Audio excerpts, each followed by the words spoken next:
அனைவருக்கும் அன்பு வணக்கம். இந்த வீக்லி பஞ்ச் இந்த நிகழ்ச்சியில் மீண்டும் உங்களை சந்திப்பதில் மிக்க மகிழ்ச்சி நண்பர்களே. முதல்ல அந்த டைட்டிலுக்கு ஒரு சின்ன விளக்கம் கொடுத்துட்றேன்.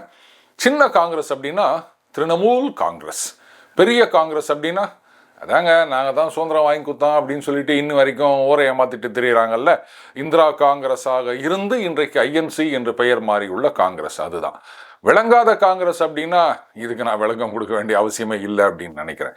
ரைட், ரொம்ப நாள் ஆச்சு குட்டி ஸ்டோரி சொல்லி. இன்னைக்கு ஒரு அதிரடியான குட்டி ஸ்டோரியோட ஆரம்பிக்கலாம் நண்பர்களே.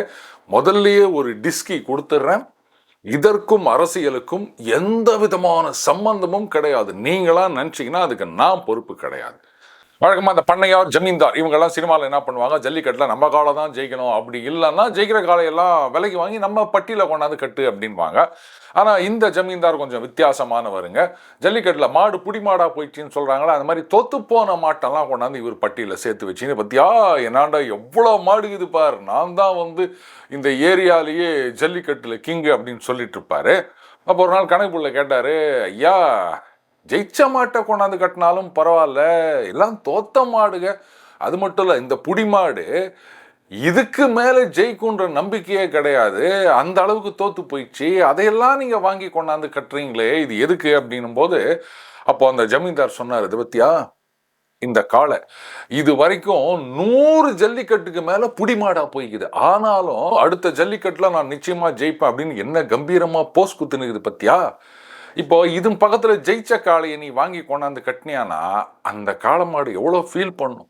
நம்ம 100க்கு மேல தோத்துக்கிறோமே, இங்க என்னடானா ஜெயிச்ச காளையை கொண்டாந்து கட்டிக்கிறாங்களே அப்படின்னு சொல்லிட்டு அது மனசு வருத்தப்படக்கூடாது பார். அத்தொட்டு தான் நான் தோத்த காளையா கொண்டாந்து கட்டுறேன். ரைட், இப்போ டைட்டில் மேட்டருக்கு போகலாம் நண்பர்களே. திரிணாமுல் காங்கிரஸ் மேற்கு வங்காளத்தில் மிகப்பெரிய அடியை சந்தித்துள்ளது. 80 சீட்ல ஜெயிச்சிருக்காங்க. அப்படி இருக்கச்சே இது ஒரு மிகப்பெரிய அடின்னு சொல்லணுமா அப்படின்னா, 80 எம்எல்ஏ ஜெயிச்சாலும் திரிணாமுல் காங்கிரஸ் தலைவி மம்தா பானர்ஜி அவர்களுக்கு ஆதரவாக இருப்பது 20 எம்எல்ஏக்கள். சும்மா அப்படி கொஞ்சோண்டு ஒரு 60 எம்எல்ஏக்கள் தான் இனிமேல் உங்களுக்கு எனக்கு சங்காந்தம் வேணாம் அப்படின்ட்டு போயிட்டதா சொல்றாங்க.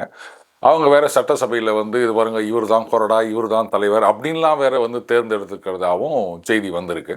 இதே மாதிரி தான் எம்பிக்கள்லையும் சில பேர் பார்த்தீங்கன்னா திடீர்னு ராஜினாமா பண்ணுறேன்றாங்க. இன்னும் சில பேர், அதாவது லோக்சபா எம்பியில் மோர் தென் 2/3 ஆஃப் டிஎம்சி எம்பிஸ் அவங்க நாங்கள் தனி குரூப்பு அப்படின்லாம் கிளைம் பண்ணிட்டு இருக்காங்க. இதில் பெரும்பாலானவர்கள் சொல்லுகின்ற ஒரு குற்றச்சாட்டு, இது பாருங்க இந்த அபிஷேக் பானர்ஜி அவருடைய தலையீடு இங்கே ரொம்ப மோசமாக இருக்குது. மம்தா பானர்ஜி அவர்கள் இவரை கட்டுப்படுத்த தவறிவிட்டார்கள், அதனால தான் நாம் தோத்தோம், இனிமேலாம் இந்த கட்சியில் இருக்கணும்னு அவசியம் கிடையாது, ஆனால் நாங்கள் தான் இந்த கட்சி அப்படின்லாமும் ஃபார் அண்ட் அகைன்ஸ்ட் நிறைய கிளைம்ஸ் போயிட்டு இருக்குதுங்க. இந்த சந்தர்ப்பத்தில் தான் புள்ளி கூட்டணியோடைய கூட்டம் டெல்லியில் நடந்தது. அதில் ஆப்பு கட்சியை சேர்த்துக்கல, ஞாபகம் வச்சுக்கணும். இதில் மம்தா பானர்ஜி அவர்கள் விருன்னு போய் கலந்துக்கினாங்க. 24 தேர்தல் 26 தேர்தல் ரெண்டுத்துலேயும் காங்கிரஸ் கம்யூனிஸ்ட் 2 பேர்த்தையும் கிட்டேயே சேர்க்கல. புள்ளி கூட்டணிலாம் வெளில வச்சுக்காங்க, உள்ள கிடையாது வெஸ்ட் பெங்காலுக்குள்ள அப்படின்னு சொன்னவங்க இன்றைக்கு புள்ளி கூட்டணியில் இதை அப்படியே காப்பாற்ற வேண்டும் அப்படின்லாம் ரொம்ப பேசியிருக்காங்க. காரணம் என்னன்னா, இந்த கூட்டணியை காப்பாற்ற வேண்டும் அப்படின்றது அவங்களுடைய நோக்கம் கிடையாது. முதல்ல கட்சியை காப்பாற்றணும், அதன் மூலமாக அவரை காப்பாற்றிக் கொள்ள வேண்டும் அப்படின்றது தான். இப்போ இந்த எம்பிக்கள் எம்எல்ஏக்கள் ரிவோல்ட் அப்படின்றத பார்த்தோம். இது சட்ட வல்லுநர்கள் நிறைய கருத்து சொல்லிட்டு இருக்காங்க. அதுவும் புள்ளி கூட்டணியில் இல்லாத சட்ட வல்லுநர்களா, அதில் பார்த்தீங்கன்னா அந்த லிஸ்ட் யார் யாரெல்லாம் எந்தெந்த கட்சி சார்பாக யார் யார் கலந்துக்கிறாங்கன்னு பார்த்தா கடைசியில் கபில் சிபால் அப்படின்னு ஒரு பேர் இருக்குதுங்க. கபால்னு அவர் கலந்துக்கிறாரு. அவர் என்ன கட்சியில் இருக்கார் அப்படின்னு பார்த்தா அவர் பேருக்கு நிறைய இண்டிபெண்டன்ட் அப்படின்னு போட்டு வச்சுக்கிறாங்க. இண்டிபெண்டன்ட் பார்ட்டி ஆஃப் இந்தியா அப்படின்னு ஒரு கட்சி இருக்குது அப்படின்னா அப்படி இல்லை, அவர் சுயேட்சை வேட்பாளராம். ரொம்ப தமாஷா இருக்குது இல்லை. கூட்டணி அப்படின்னா கட்சிகள் சேர்ந்தது, தனிநபர்கள் கிடையாது. ஆனால் இங்கே தனிநபர் சேர்ந்து ஒரு கூட்டணி அப்படின்னு ஒரு காமெடி பண்ணிட்டு இருக்காங்க. சரி, இருந்துட்டு போட்டோம். இப்போ ஒரு சில சட்ட வல்லுநர்கள் என்ன சொல்கிறாங்க, பாருங்க ஒரு கட்சி இன்னொரு கட்சியோட சேரணும் அப்படின்னா அதுக்கு சில ப்ரொசீஜர்லாம் இருக்குது. அதே மாதிரி இந்த லோக்சபா எம்எல்ஏக்கள் எம்பிக்கள் இவங்களில் மோர் தென் 2/3 இதுதான் அந்த ஆன்டி டிஃபெக்ஷன் லாலேருந்து வெளியே வருவதற்கான அந்த ஒரு கட் ஆஃப். இப்போ ஒன்று மோர் தென் 2/3 இன்னொரு கட்சியோட சேரலாம், ஆனால் தனி யூனிட்டாக இயங்குவது அப்படின்றதுக்கு சட்டத்தில் இடம் இருக்கா அப்படின்னு கேள்வி கேட்டிருக்காங்க. அப்படி பார்க்க போனால் சிவசேனா ஷிண்டே குரூப்பு, உத்தவ் தாக்கரே குரூப் அப்படின்னு தனித்தனியாக இல்லையா. ஸோ இதெல்லாம் சட்ட சிக்கல், அது டிசைட் பண்ணுறதுக்கு நாளாகும் அப்படின்னு வச்சுக்கோங்களேன். இப்போ மம்தா பானர்ஜி அவர்களுக்கு நல்லாவே தெரிஞ்சு போச்சு, யாரும் அவரது தலைமையை நம்ப தயாராக இல்லை.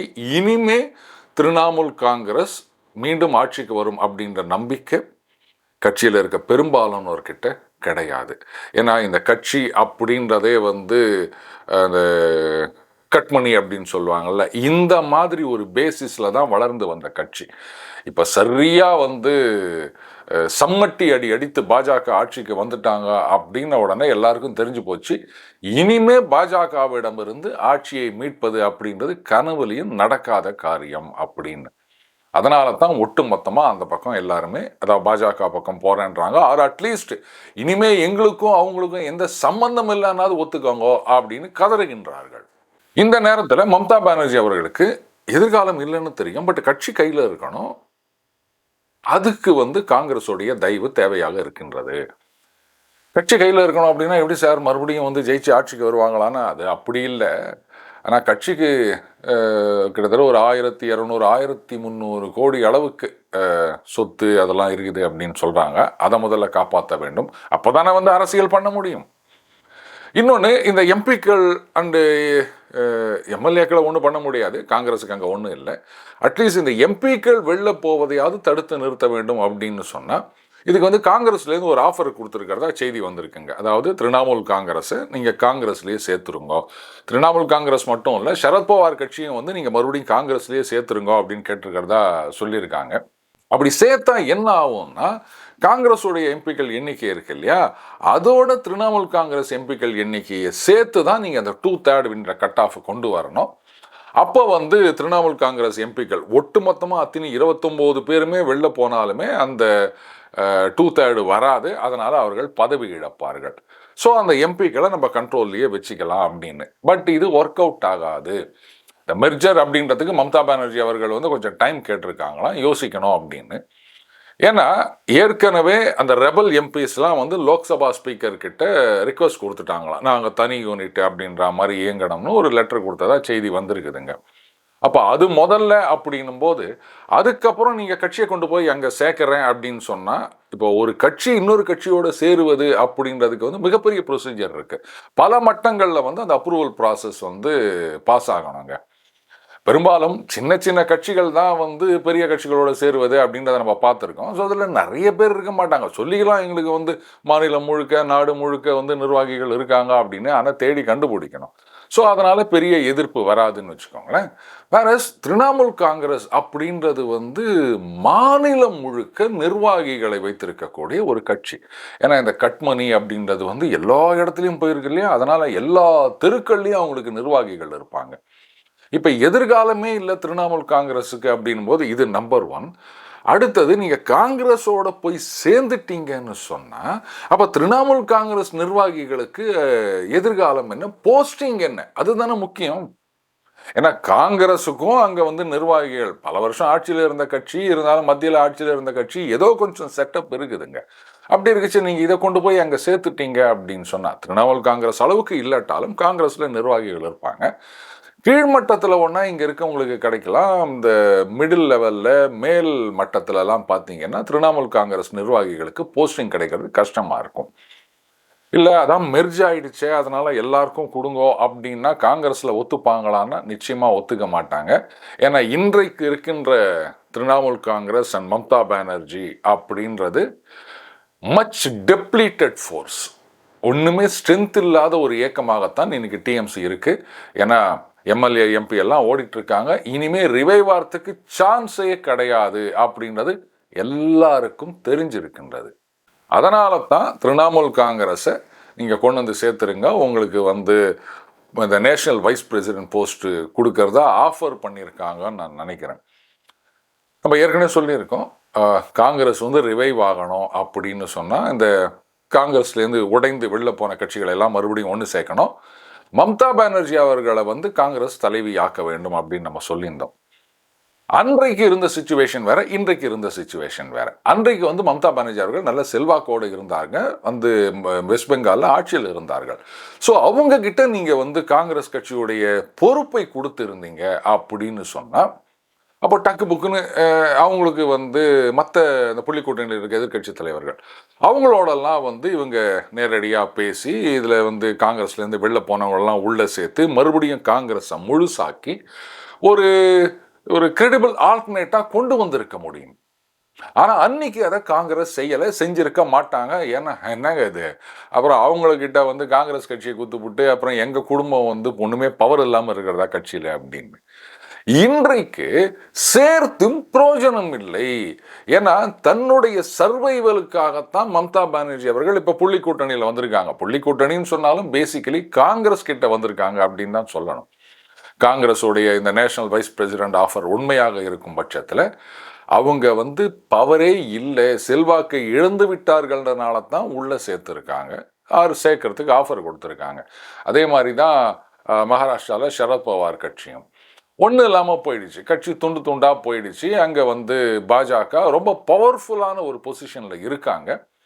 அண்ட் இனிமேலாம் வந்து ரிவைவ் ஆக முடியும் அப்படின்ற நம்பிக்கை கிடையாது. அதனால தான் ரைட்டு நீங்களும் இங்கே வந்துருங்க அப்படின்னு சொல்லிட்டு இதை ஒரு சில பேர் சொல்லிட்டு இருக்காங்க. பாருங்கள், காங்கிரஸ் வந்து 29 யுத்தத்துக்கு தயாராகின்றார்கள்.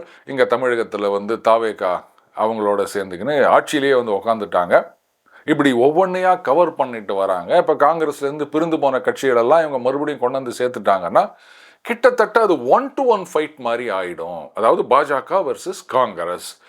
ஸோ இதுதான் காங்கிரஸோடைய கேம் பிளான் அப்படின்னு. இந்த 26 தேர்தலுக்கு முன்னாடி நம்ம திருப்பி சொல்லிட்டு இருந்தோம், வெஸ்ட் பெங்காலில் திரிணாமுல் காங்கிரஸும் தமிழகத்தில் திமுகவும் தோற்பது தான் காங்கிரஸுடைய லட்சியமாக இருக்கும், அதுதான் அவங்களுடைய எதிர்காலத்துக்கு சரியாக இருக்கும் அப்படின்னு. அவங்க கான்ஷியஸாக எஃபோர்ட் எடுத்தாங்களா இல்லை வந்து பனம்பழம் உட்கார காக்காய் விழுந்ததான் தெரியல. அந்த லட்சியம் நிறைவேறிவிட்டது. இப்போ தமிழகத்தில் ஆட்சிக்கு வேற அவங்க வந்துட்டாங்க, மந்திரிகளாக வேற ஆகிவிட்டார்கள்.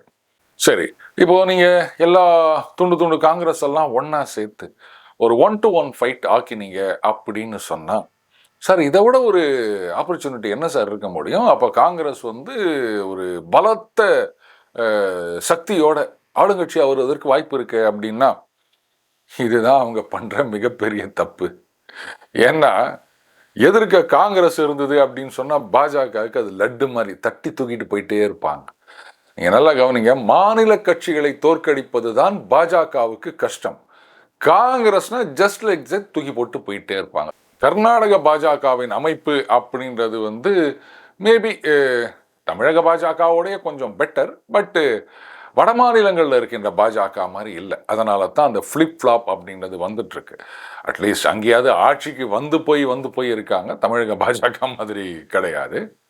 ஸோ எந்த ஒரு மாநிலமாக இருந்தாலும் அந்த மாநில கட்சிகள் போது பாஜக கொஞ்சம் இல்லை, நிறையவே தடுமாறுகின்றார்கள். ஆனால் காங்கிரஸ் தான் இப்போ இனிமேல் எதிர்க்க அப்படின்னு சொல்லும்போது அவங்களுக்கு ரொம்ப சுலபமாயிரும், ஃப்ரீ ஹிட்டு கொடுக்குற மாதிரி ஆயிரும். இவங்க என்ன நினச்சிருக்கிறாங்க, இன்னைக்கு காங்கிரஸில் 29 எலெக்ஷன் வந்த உடனே ராகுல் தான் பிரதமர் அப்படின்னு. அதனால தான் துண்டு காங்கிரஸ்லாம் ஒன்றா சேர்த்துன்னுக்கிறாங்க போல இருக்குது. ஆனால் ஒரு விஷயங்க, நீங்கள் வந்து என்னதான் ராகுல் காந்தி அவர்களை குறை சொன்னாலுமே அவருடைய அந்த ஒரு நம்பிக்கைன்னு ஒன்று இருக்குது பாருங்க. 29 எலெக்ஷனுக்கு அப்புறம் அவங்க சொல்லுவாங்க, அது பாருங்க 34 வருகின்ற தேர்தலில் வந்து ராகுல் காந்தி தான் பிரதமர் அப்படின்வாங்க. அப்புறம் 39 அவர் தான் பிரதமர் வாங்க. அப்புறம் 44, 49 இல்லை 1 நேஷன் 1 எலெக்ஷன் வந்து வருஷம் மாறிச்சுன்னா அந்த வருஷத்தை நீங்கள் ஃபில்லப் பண்ணிக்கோங்க. ஸோ எத்தனை எலெக்ஷன் வந்தாலும் எத்தனை எலெக்ஷனில் அவர் தோத்தாலும் அடுத்தது நான் தான் அப்படின்னு அது பர்மனண்டாக எழுதி வச்சிருவாங்க போல இருக்கு. அடுத்த பிரதமர், அடுத்த தேர்தல் வெற்றி அப்படின்னு சொல்லிட்டு எப்போ கேட்டாலும் பார்த்தீங்களா அடுத்த தேர்தல் அப்படின்னு சொல்லிடுவாங்க. சரி, ஒருவேளை மம்தா பானர்ஜி அவர்கள் திரிணாமுல் காங்கிரஸை காங்கிரஸில் சேர்த்தா அந்த கட்சியையும் அந்த எம்எல்ஏ எம்பிக்களையும் காப்பாற்றிக் கொள்ள முடியுமா அப்படின்னா ரொம்ப கஷ்டம் அப்படின்னு தான் நான் சொல்வேன். முதல்ல எம்எல்ஏக்கள் விஷயத்துக்கு வருவோம். இந்த எம்எல்ஏக்கள் விஷயம் தான் வந்து ரொம்ப கஷ்டம் திரிணாமுல் காங்கிரஸுக்கு. 80 பேரில் 20 பேர் தான் அவங்க பக்கம் இருக்காங்க. 60 பேர் வந்து பாஜகவுக்கு ஆதரவு கொடுப்பதற்கே தயாராக இருக்கின்றார்கள். பாஜகவில் சொல்லிட்டாங்க, இருங்க ஹவுஸ்ஃபுல்லு, நீங்கள் பாட்டுக்கு உள்ளே வந்துனே இருக்காதீங்க, இப்போ யாரையும் நாங்கள் சேர்க்கறதா இல்லை, கொஞ்சம் வெயிட் பண்ணுங்க அப்படின்னு சொல்லிட்டாங்க. அப்போது இவங்க கட்சியை மெர்ஜ் பண்ணுறாங்கன்னு சொன்னால் இவங்க வந்து நாங்கள் சேருவதற்கு விருப்பம் இல்லை அப்படின்னு போர்க்கொடி தூக்கினாங்க அப்படின்னு சொன்னால் அதை வந்து அப்போ செப்பரேட் யூனிட்டாக தான் ரெக்கக்னைஸ் பண்ணி ஆகணும். வேறு வழி கிடையாது. இல்லை எங்கள் கட்சி சொல்லிடுச்சு எல்லாரும் சேரணும்லாம் சொல்ல முடியாது. ஸோ அந்த 60 பேர் தனி யூனிட் ஆயிடுவாங்க. என்ன சிக்கல் அப்படின்னா, இந்த மெர்ஜர் அப்ரூவல் ப்ராசஸ் டிலே ஆகி அது கோர்ட்டு கேஸுன்னு போச்சுன்னு சொன்னால் அப்போ அந்த கட்சியுடைய பெயர், சின்னம், எல்லாத்துக்கும் மேலே கட்சியுடைய சொத்துக்கள் கூட முடக்கப்படலாம். அந்த கேஸு எவ்வளோ சீக்கிரம் முடியும் அப்படின்னு சொல்ல முடியாது. இங்கே தமிழகத்தில் அந்த அதிமுக இரட்டை இலை இது எவ்வளோ வருஷம் ஓடிந்தது நமக்கு தெரியும் இல்லையா? ஸோ கட்சியை கொண்டு போயிட்டு நாங்கள் காங்கிரஸோட சேர்க்குறேன் அப்படின்னு ஒத்துக்கின பிறகும் இதெல்லாம் சிக்கல் ஆயிடுச்சின்னு சொன்னால் எதுவுமே இல்லாமல் ஆயிரும். அதுக்கப்புறம் காங்கிரஸ்லேயும் இருங்க, நீங்கள் ஃபுல்லாக மெர்ஜ் பண்ணாதான் நாங்கள் வைஸ் பிரசிடென்ட் போஸ்ட்டு தரதா சொன்னோம். இப்போ அந்த மெர்ஜரே சிக்கலில் நிற்கிற, எப்படி போஸ்ட்டு கொடுக்க முடியும் அப்படின்னு சொன்னால், இல்லை மறுபடியும் முதல்லேருந்து ஆடுவோம், நாங்கள் மெர்ஜரை விலக்கிக்கிறோம் அப்படின்னு சொல்ல முடியுமா? ஏற்கனவே செல்லா காசு ஆயிடுச்சு கட்சி, அப்புறம் இதுக்கு மேலேயும் என்ன ஆகணும்னு நினைக்கிறீங்க? இதனால தான் அவங்க யோசிக்கணும் அப்படின்னு நினச்சிட்டு இருக்காங்க. பட் யோசிக்கணும்னு நினைக்கிறதுமே இன்னொரு சிக்கலில் இருக்குது. ஒருவேளை சேரணும்னு முடிவு பண்ணிட்டா கூட ஏற்கனவே அந்த ரெபல் எம்பிஸ்லாம் லோக்சபா ஸ்பீக்கர்கிட்ட லெட்டர் கொடுத்துட்டதா சொல்கிறாங்க. ஸோ இவங்க மெர்ஜர்னு சொன்னாலும் நாங்கள் ஒத்துக்கலைங்க அப்படின்னா அவங்கள செப்பரேட் யூனிட் அப்படின்னு ஆக்கிடுவாங்க. ஸோ 2/3 ஆர் அதுக்கு மேலே வெளில போயிட்டாங்க அப்படின்னும் போது எம்பிக்கள் கையில் இல்லாமல், ஏன்னா ஒரு 10 எம்பி 11 எம்பி இப்படி மட்டும் கையில் வச்சுக்கின்னு நாங்கள் காங்கிரஸோட சேர்றோம் அப்படின்னு சொன்னால் அப்போது இன்னும் அவங்களுடைய பொசிஷன் ரொம்ப வீக்கன் ஆகிடும். ஒட்டுமொத்த எம்பிக்கள் எம்எல்ஏக்களோட வந்தால் ஓகே, நீங்கள் பாட்டுக்கு 1/3 ஆர் லெஸ் தென் 1/3 வச்சுட்டு வந்தீங்கன்னா உங்களுக்கு நேஷனல் வைஸ் பிரசிடென்ட் போஸ்ட்டு கொடுக்கணுமா? கேள்வி கேட்பாங்கள்ல காங்கிரஸில். எல்லாத்துக்கும் மேலே இந்த மெர்ஜர், இந்த ஆஃபர் உண்மையாக இருந்தால் அண்டு மம்தா பானர்ஜி அவர்கள் இந்த ஆஃபரை அக்செப்ட் பண்ணாங்க அப்படின்னு சொன்னால் முழுக்க சுயநலம் மட்டுமே இதற்கு அடிப்படையாக இருக்க முடியும். மம்தா பானர்ஜி அப்படின்ற ஒரு தனிநபர் அவர்களுடைய சர்வைவல்காக அந்த கட்சியுடைய சொத்து இதெல்லாம் மற்றவங்க கையில் போகக்கூடாது அப்படின்றதுக்காக எடுக்கப்பட்ட ஒரு முடிவாகத்தான் இது இருக்கும். அது மட்டும் இல்லை, சுவேந்த அதிகாரி அவர்கள் முதலமைச்சராக பதவிக்கு வந்த உடனே ரொம்ப சுறுசுறுப்பாக இந்த 15 வருஷ காலத்தில் திரிணாமுல் காங்கிரஸ், அதுக்கப்புறம் முக்கியமாக இந்த அபிஷேக் பானர்ஜி அவர்கள் இவங்களுக்கு எதிராக சொல்லப்பட்ட ஊழல் குற்றச்சாட்டுகள் இதுக்கெல்லாம் விசாரணையை முடிக்க விட்டுக்கிறாருங்க. வந்த நாள்லேருந்து அவர் ஆரம்பிச்சிட்டாரு. டக்குன்னு அவங்க யாரெல்லாம் தப்பு பண்ணதா சொன்னாங்களோ அவங்க மேலெல்லாம் ரொம்ப சுறுசுறுப்பான நடவடிக்கை எடுத்துன்னுக்கிறாங்க. ஸோ இதுதான் எம்எல்ஏக்கள் எம்பிகள்லாம் பயந்துக்கின்னு எங்களுக்கும் அவங்களுக்கும் சம்பந்தம் இல்லை அப்படின்னு விட்டா கெஜெட்டில் நோட்டிஃபிகேஷன் போடுவாங்க போல இருக்குது. நம்ம பேர் மாற்றிட்டு கெஜெட் நோட்டிஃபிகேஷன் போடுறோம்ல, அந்த மாதிரி நாங்கள் அந்த கட்சியிலிருந்து வெளில விட்டோம் அப்படின்னு காத்துனுக்குறாங்க பாஜகவில் சேர்றதுக்கு. பாஜகவில் இதுவும் சொல்கிறாங்க, என்னங்க இதில் சில பேர் எவ்வளோ டெராகேட்ரியாலாம் பேசியிருக்காங்க, அவங்களெல்லாம் இங்கே சேர்த்துக்கிறதா அப்படின்னு. அது வேறு கட்சியில் ஒரு ஓச்சல் இருக்குது அப்படின்னு வச்சுக்கோங்களேன். பட் அவங்கள சேர்த்துக்கணும்லாம் அவசியம் கிடையாது. ரைட், நீங்கள் செப்பரேட் என்டிட்டியாக இருங்க அப்படின்னு சொல்லிட்டு போயிடலாம். ஆனால் இந்த ஊழல் குற்றச்சாட்டுகள் ரொம்ப சுகராக விசாரிக்க ஆரம்பிச்சிருக்காங்க. இது எங்கே வரைக்கும் போய் நிற்குமோ அப்படின்னு சொல்ல முடியாது. ஸோ ஒரு பக்கம் கட்சி கட்டுப்பாட்டை விட்டு போயிடுச்சு, அதை எப்படி ரீட்டைன் பண்ணுறதுன்னு தெரியல. அடுத்தது காத்திருக்கக்கூடிய வழக்குகள். இன்றைக்கி அபிஷேக் பானர்ஜி அவர்களுடைய பிஏ இந்த மாதிரி நபர்களை தான் விசாரணை பண்ணிட்டு இருக்காங்க. இது நாளைக்கே அபிஷேக் பானர்ஜி அவர்களை, அஃப்கோர்ஸ் ஏற்கனவே விசாரணை நடந்துட்டு இருக்கு, கைது அப்படின்னு போகலாம். இது அப்படியே கொஞ்சம் கொஞ்சமாக மேலே மம்தா பானர்ஜி அவர்களுக்கு எதிரான நடவடிக்கை அப்படின்னா இப்போ குரல் கொடுக்கறதுக்கு யாராவது வேணும் இல்லையா? அதனால தான் புள்ளி கூட்டணியில் போய் கலந்துக்கிறாங்க மம்தா பானர்ஜி அவர்கள். காங்கிரஸோட வாங்கோ எல்லாம் அந்த புள்ளி கூட்டணியை காப்பாற்றுவோம் அப்படின்னு. அது புள்ளி கூட்டணியை காப்பாற்றுவோம்ன்றது கிடையாது, என்னை காப்பாற்றிக் கொள்ள வேண்டும் அப்படின்றது தான், வேற ஒன்றும் இல்லை. இது காங்கிரஸுக்கு தெரியாதா? நேற்று தான் காங்கிரஸ் கட்சி, நல்லாவே தெரியும் உங்களுடைய சுயநலத்துக்கு வந்திருக்கீங்க அப்படின்னு. ஸோ போஸ்ட் கொடுக்கறதா சொல்லி நாளைக்கு கொடுக்க மாட்டேன்னு சொன்னாலும் ஆச்சரியப்படுவதற்கில்லை. பட் திரிணாமுல் காங்கிரஸோடைய இந்த மாபெரும் தோல்விக்கு என்ன காரணம் அப்படின்னா ஊழல் அப்படின்னு சொல்லலாம். ஆனால் எல்லாத்துக்கும் மேலே அந்த ஆணவம். இதுதான் இந்த அளவுக்கு தோல்வி முதலமைச்சராக இருந்த மம்தா பானர்ஜி அவர்களே தோத்து போனதுக்கும் காரணம்னு நான் சொல்லுவேன். மக்களை மக்களாவே மதிக்கலை. ஓட்டு போடுகின்ற எந்திரங்கள் வரங்க இப்படி கூறு போட்டு, அதான் இவங்க இந்த குரூப்பு அந்த குரூப்பு இவங்கெல்லாம் எனக்கு ஓட்டு போடுவாங்க, இவங்களை பற்றி எனக்கு கவலையே இல்லை, இவங்க ரைட்டு ஏழைகள் எப்படி இருந்தாலும் நாங்கள் ஏதோ பண்ணுறோம் அது கொடுக்க போகிறாங்க, இப்படியே கணக்கு போட்டுன்னு இருந்தாங்க. இதுதான் அவர்கள் செய்த மிகப்பெரிய தப்பு. அந்த தப்புக்கான பலனை அவர்கள் அனுபவித்து கொண்டிருக்கின்றார்கள். இது மேற்கு வங்காளத்தில் மட்டும் இல்லை, எல்லா இடங்களிலும் இதுதான் நடக்கின்றது அப்படின்றத நம்ம பார்க்குறோம். மக்கள் நாம் என்ன சொன்னாலும் நம்புவாங்க, அவங்கெல்லாம் மாங்காய் மனிதர்கள் அப்படின்னு நினச்சிருந்தா அந்த மாங்காய் புளிப்பு அப்படின்றது ஒரு நாள் அரசியல்வாதிகள் புரிஞ்சுப்பாங்க. ஆனால் அன்னைக்கு காப்பாற்றுறதுக்கு யாரும் கூட இருக்க மாட்டாங்க. மீண்டும் அடுத்த போல் சந்திப்போம். வணக்கம்.